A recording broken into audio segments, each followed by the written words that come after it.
நான் சொல்லப் போற இன்ஃபர்மேஷனால ஹாஸ்பிட்டல் மொத்தமும் இந்த சம்மர்ல லாஸ் ஆகப் போகுது. நான் ரன் பண்ண ஸ்டார்ட்டிங்கில லாங் ரன் போயிட்டோ, இல்ல ஈவென்ட் அட்டெண்ட் பண்ணிட்டு வரும்போதெல்லாம் எனக்கு உடம்பு சரியில்லாம போயிடும். அன்னைக்கு இல்லன்னா மறுநாள். ஃபர்ஸ்ட்ல எனக்கு ஏன் அப்படி உடம்பு சரியில்லாம ஆகுது எனக்கு தெரியாது. நான் நினைச்சிட்டு இருந்தேன், ஒருவேளை ரன்னிங் ஸ்டார்ட்டிங்கில வந்து இப்படி தான் இருக்கும். நம்ம பாடி ஸ்ட்ராங் ஆயிட்ட அப்புறம் இதெல்லாம் வந்து வராது அப்படின்னு நினைச்சிட்டேன். ஆனா போக போக போக இது வந்து ரிப்பீட்டட் ஆயிட்டே இருந்துச்சு. எப்படின்னா run, fever, hospital. Run, fever, hospital. இந்த மாதிரி கண்டினியூஸா எல்லா ரன்னிலையும் நடந்துக்கிட்டே இருந்துச்சு. கடைசியில வந்து நான் ரன் பண்ணதில் எனக்கு என்ன மிச்சமாச்சுன்னா, ஹாஸ்பிட்டல் பில்லும், ரெஸ்ட் எடுக்கிறேன்ற டைம் வேஸ்ட்டும் தான். ஸோ அதுக்கப்புறம் ஹாஸ்பிட்டலில் வந்து டாக்டர் சொன்ன ஒரே விஷயம் என்னென்னா, நீங்கள் வந்து உங்களை ப்ராப்பராக ஹைட்ரேட் பண்ணிக்கணும். எனக்கு அதுக்கப்புறம் ஒரு கன்ஃபியூஷன்.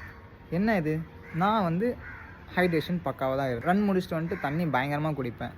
ஆனாலும் எப்படி என்ன ஹைட்ரேட்டாக இல்லை அப்படின்னு சொல்கிறாங்க அப்படின்னு எனக்கு ஒரு டவுட் வந்துச்சு. ஸோ அதுக்கப்புறம் தான் வந்து நான் நிறையா பேர்கிட்ட கேட்டு தென் ரிசர்ச் பண்ணி நான் கண்டுபிடிச்ச ஒரு விஷயம் தான், ஹைட்ரேஷனாக வெறும் தண்ணி குடிக்கிறது இல்லை, நம்ம பாடி லூஸ் பண்ண மினரல்ஸை வந்து ரீகெயின் பண்ணுறதுக்கு பேர் தான் ப்ராப்பர் ஹைட்ரேஷன் அப்படின்ட்டு.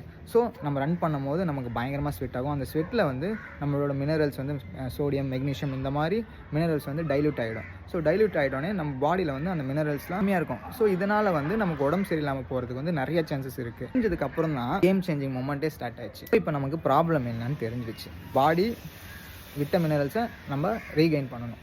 ஸோ அதுக்கு வந்து எலக்ட்ரோலைட்ஸ் எடுத்துக்கணும். காசு கொடுத்து எலக்ட்ரோலைட்ஸா? ரன்னிங் வந்து போக போக ரொம்ப காஸ்ட்லியாக மாறிடும் போல் அப்படின்ட்டு ஃபஸ்ட்டு தோணுச்சு. அதுக்கப்புறம் தான் ரொம்ப காஸ்ட் எஃபிஷியண்ட்டாக ரொம்ப ரொம்ப ரொம்ப காஸ்ட் எஃபிஷியண்ட்டாக ஒரு விஷயத்த நான் பண்ணேன். அதுதான் லெமன் ஜூஸ். ஸோ இது குடிக்க ஆரம்பித்ததுலேருந்து எனக்கு ஹைட்ரேஷன் ப்ராப்ளமே இது வரைக்கும் வந்ததே இல்லை. இது ஜஸ்ட்டு 5 rupeesலேயே வந்து முடிஞ்சிடும். இது மட்டும் இல்லை, எனக்கு ஹைட்ரேஷனுக்கு மட்டும் இது ஹெல்ப் பண்ணல, எனக்கு ரெக்கவருக்கும் பயங்கர ஹெல்ப் பண்ணிச்சு.